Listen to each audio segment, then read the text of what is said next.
Hi, I'm Lily Lincoln and I live in the Big Apple. Amazing place, isn't it?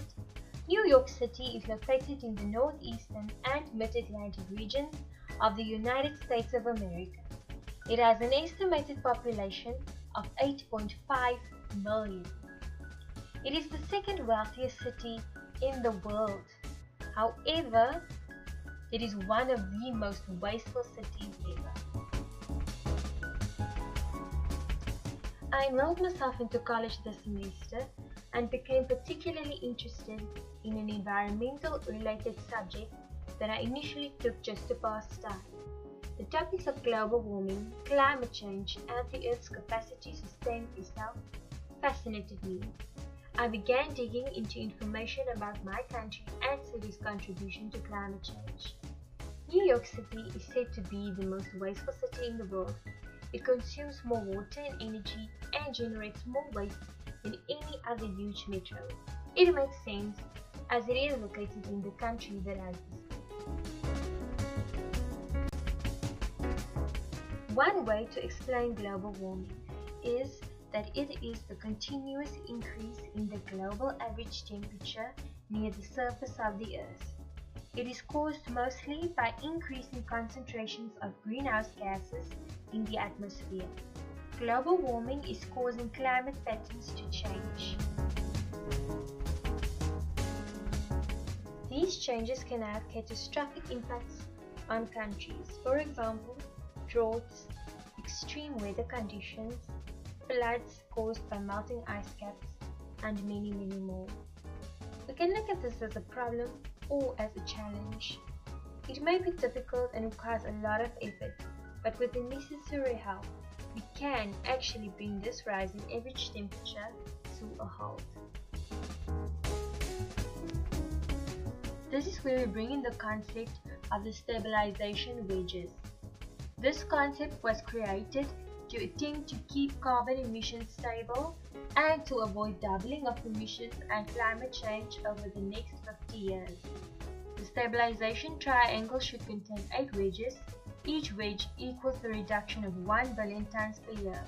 Let's look at the 8 wedges for the USA. The first wedge strategy that we will look at for the USA is wind electricity. Wind energy can provide electricity without burning any fossil fuels or emitting greenhouse gases. Currently, wind produces less than 1% of electricity globally, but this electricity source grows at an estimated rate of 30% yearly.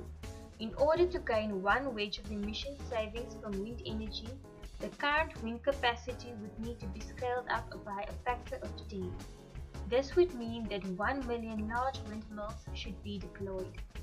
The USA should provide an area approximately the size of Germany to put up wind turbines and achieve this one wedge.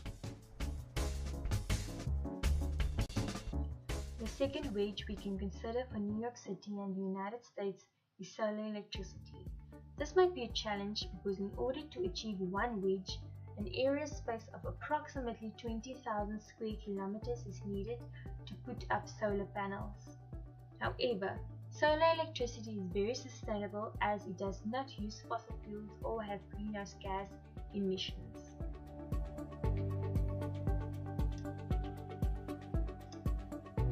Transport conservation is the next wedge. This wedge can be achieved if all the cars were to cut the mileage into half.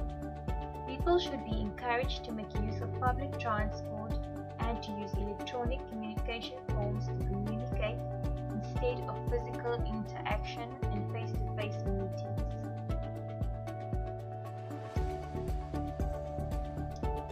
Up next we have carbon capture and storage. The USA will not be able to achieve one wedge of carbon capture and storage.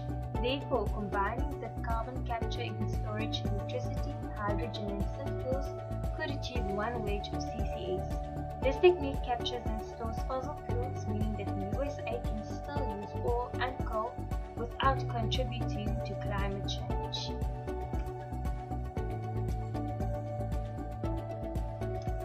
Building efficiency.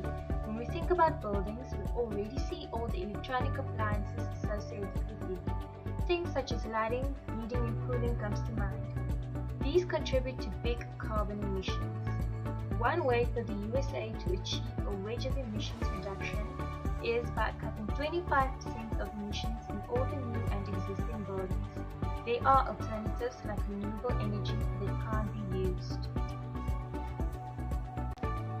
Biofuels are efficient as it does not raise the atmosphere's net carbon dioxide because it simply returns the carbon that is in the atmosphere to the atmosphere when it is burned for the use of heating and transportation.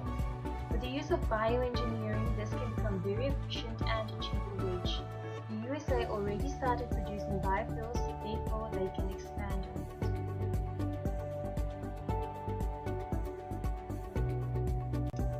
Our last wedge to look at for the USA is the efficiency in electricity production.